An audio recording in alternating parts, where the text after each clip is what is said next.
In the land of Max's models, weirdness happens.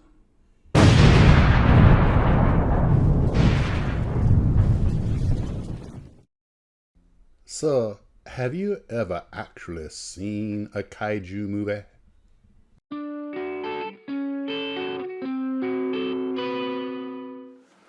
Well, hello, Blue Troopers. Max, Max's Models here. And I got a couple of things in the mail today. The first is a box from Sal P. up in New York. And let's take a look at what he sent to us. I already have the box open, of course. So for starters, we have AMT's 33 Willys Coupe, hot rodded out, of course. And take a quick, nope, no, it's not tape. And just, I haven't opened any of this stuff, so there we go. Light blue color. Well, that's actually the color that's on the box. So I guess they molded this one color, a lot of chrome parts. And you know, this thing kind of reminds me of that little Italian, what was it, the Topolino or whatever it was, that little popular Italian thing. Kind of, I imagine the American car is probably bigger, but I don't know. One of these days I got to get out to the Peterson Museum on Mike Machat and see all these cars for real. And we have Atlantis repop of the JS3 style. Getting a lot of Russian tanks lately. I don't think I have the JS3. Now these shows of style on tanks just terrified the West at the end of the war when the first ones were rolled down the street.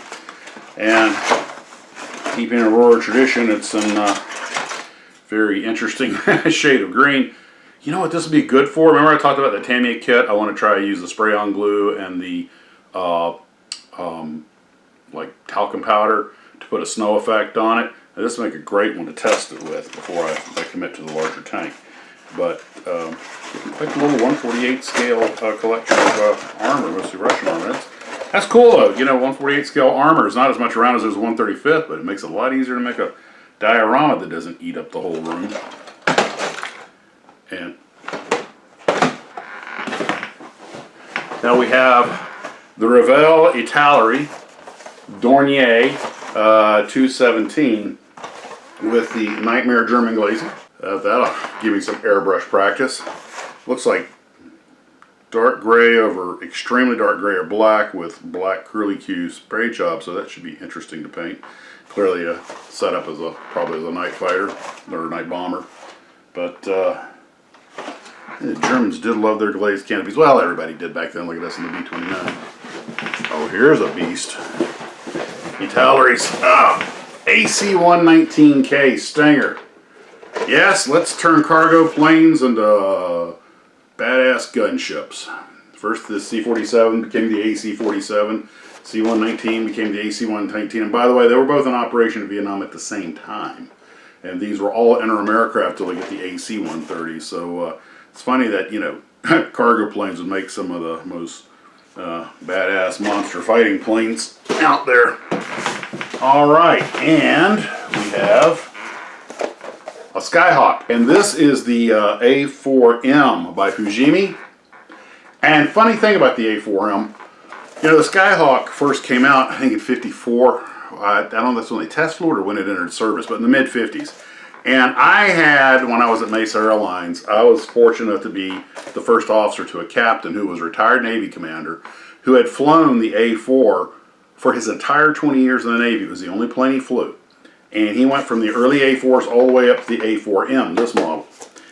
Twice the power, and this is what I'm repeating what he said, had twice the power of the original A4s. And it was a hot rod. I mean, they've been calling them scooters for a long time, but that one would really scoot. Now, there's still a subsonic airframe, but the rate of climb, the maneuverability, you know, people forget that the A4 actually has you know, sort of a delta wing on it, so it was an extremely agile airplane. Incredibly high roll rate because of the 28-foot wingspan, which, as I mentioned, was so that they could pass each other inside a carrier deck down on the maintenance hangar without folding wings. Very clever little airplane. This and the Northrop NA-156, the F-5 Freedom Fighter, probably two of the most clever, relatively simple aircraft the Air Force and the Navy ever had. And this M model gave a lot of guys I assume they used them as aggressors at some point. This one is in Marine markings. And anyway, not your great-grandfather's A4. It was your grandfather's A4. You guys remember, it's not your grandfather's Cadillac, or not your father's Cadillac. Okay, well, thank you, Sal. I appreciate it. He said he actually sent a letter with it. Here it is, and he makes a note. I'm joining the great river of styrene. I'm sending you this batch of models. Feel free to build, dispose, or give away whatever them as you please. Enjoy. So thanks to Sal P. out of New York, and I'm probably going to build. I know I built some of these. I got a couple of them. I know a couple of guys might like those. And by the way, guys, I know you already know this, but just FYI, when you give me models, as a rule, I might give them away or trade them, never sell them. And let's see. Now we have Chris Jordan sent me an email about this from Mr. Zwiebak. I hope I'm saying that right. And this is the photo etch for the Rodin Felixstowe with photo etch. Challenge accepted. So earlier today, well, actually this morning when I got up, I was watching YouTube videos, and I decided to go ahead, and I had 4 models that I had sitting on my desk that I brought in for the little chat I had with Eric over at Celebrating Vintage Model Kits. And they're all fairly straightforward, and I was like, you know, I've always liked the Nate. I thought it was a cool little airplane. And I decided it's a pretty simple kit. Well, I'm just watching. I'm just going to sit here and start building it. And it didn't have that many parts, but I was really, really surprised. Mania, I'd only built a couple of their kits before, and I did their history on them. It'll be linked below. But their kits are actually pretty good. And I want to say Hasegawa ended up with their molds, but it's in the video. But the point is that they're not perfect. I mean, they had some flash and stuff on them, but they're actually pretty good little kits. The fit was okay. Well, except for where the wing goes under the fuselage, I did have to grind that down a fair bit. So that was a pretty serious fit issue. But, I mean, it didn't take long to fix it. It's just sanding off some styrene until it fits. Everything else more or less fit without any argument. A few little gaps. Fuselage went together well.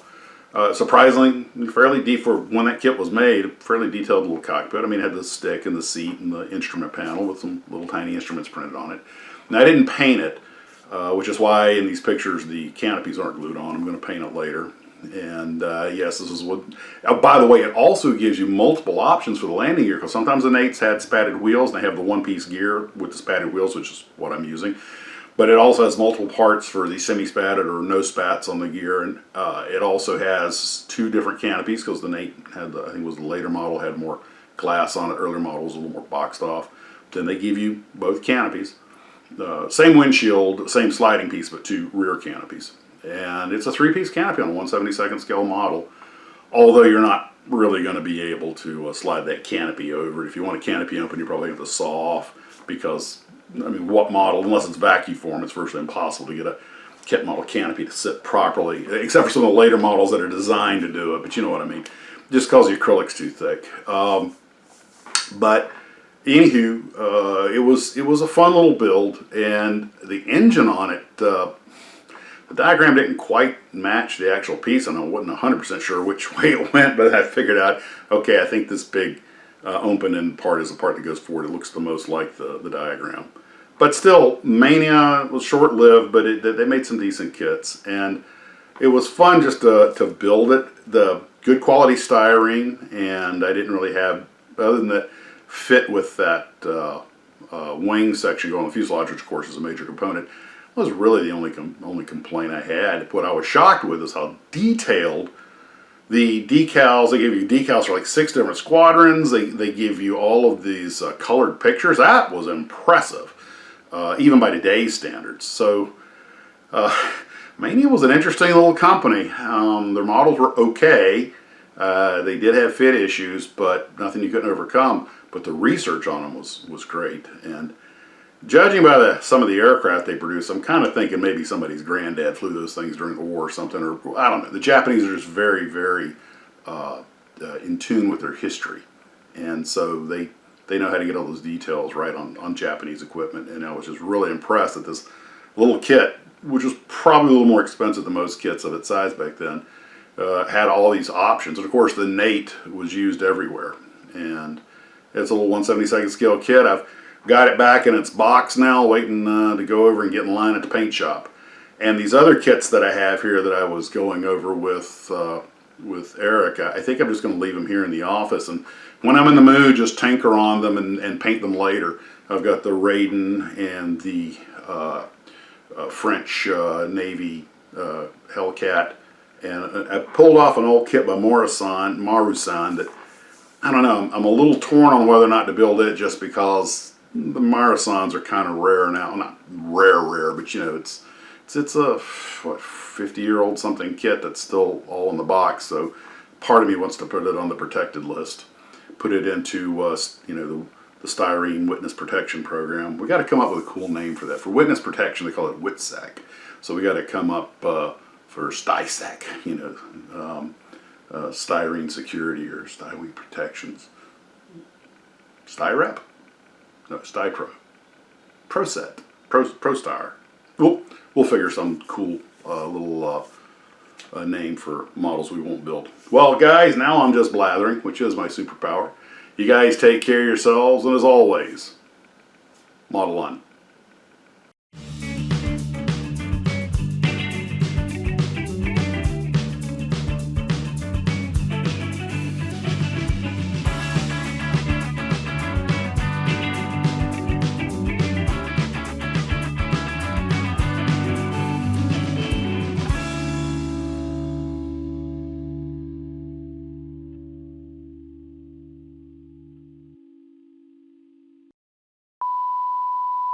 I'll be working in the office today.